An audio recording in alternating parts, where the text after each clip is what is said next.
طيب هروح بقى الموضوع مهم جدا، ويعني شغل اهتمام الرأي العام في مصر، الرأي العام الرياضي طبعا، وكتير مننا تابعوا. لقاء جمع ما بين النجم العالمي البرتغالي كريستيانو رونالدو نجم ريال مدريد والاعلامي زميلنا الاعلامي الكبير عمرو اديب. جميل جدا انه عمرو اديب بيجيد في كل المجالات، ودي يعني ميزه الاعلامي الشاطر اللي يقدر يتكلم في رياضه، في سياسه، في ادب، في فن، وقادر انه يعمل حوارات في اي مجال. ده شيء يحسب جدا لعمرو اديب. بس الامكانيات كمان بتساعد، الامكانيات بتاعت القناه، الامكانيات بتاعت الرعاة بتلعب دور كبير جدا في ده، لدرجه انه احدى المواقع التونسيه وقالت ان متاكده، موقع واذاعه جوهره اف ام، قال ان كريستيانو رونالدو حصل على كام بقى من هذا الحوار؟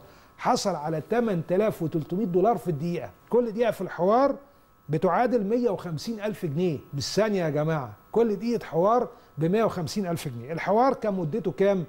الحوار كان مدته 30 دقيقة. بكام؟ ب4.5 مليون جنيه.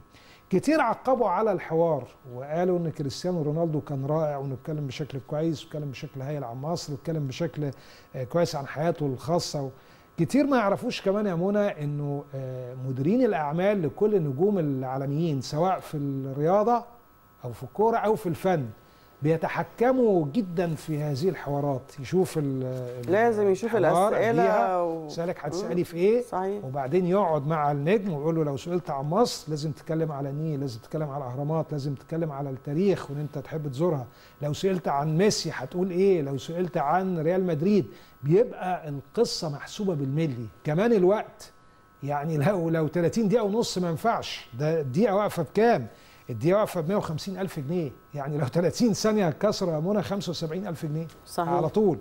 ويمكن ناس كتير تقول لك احنا عايزين نشوف نجوم ويهمنا، ده جميل، لكن أهم حاجة النهاردة النواحي المالية. أحيانا كده بيكون في علاقة أو شطارة، فممكن إن أنت تجيب النجم لفترة. يعني أنا بفتكر يا منى في 2006 بعد ما نانسي عجرم عملت أغنية أنا مصري كاس الامم وعملت رد فعل رائع، انا قلت لازم ان انا احاول اجيبها ولو حتى باتصال هاتفي في برامج الكره الافريقيه. فوصلت لمدير اعمالها، يعني انا كلمت واحد صاحبي صديق في لبنان فقال لي لا عليك ان انت تكلم جيجي لامارا. كلمت جيجي لامارا اللي هو مدير اعمالها. وفين وفين عن ما رد. وبعد ما كلمته على كاس الامم سالني طيب الحوار ده مدته قد ايه؟ قلت له والله يعني لو كل ما يزيد يبقى اكتر. قال لي لا هيبقى من 10 ل 12 دقيقه. هتسال في ايه؟ قلت له والله هسال في كانت بتتابع المباريات بتاعت كاس الامم ولا لا، رايها في الفريق المصري، الاغنيه ونجاحها في مصر وانطباعها عنها. يعني كان عارف الاسئله بالملي.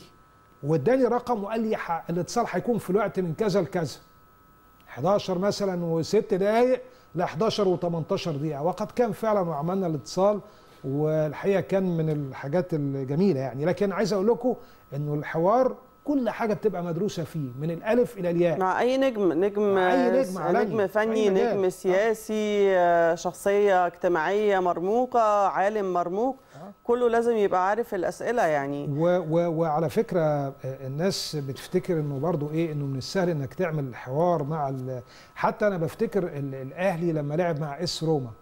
الاهلي واس روما لما لعبوا كان في قبليها، كان في 2002 كان في قبليها حفل غنائي للفنانه نوال الزغبي. كنت انا موجود ساعتها في استاد القاهره، وكان نوال الزغبي كان معاه فريق كامل من احدى شركات المياه الغازيه. جاي ليه؟ لان هو واخد الرعايه بتاعتها، فممنوع ان هي تعمل ولو ثانيه. بس الحقيقه يا منى برضه احنا نجحنا يوميها ان احنا نعمل حوار معاها حوالي دقيقتين او 3، بس كان بالاتفاق معاها ومع اخوها قبليها.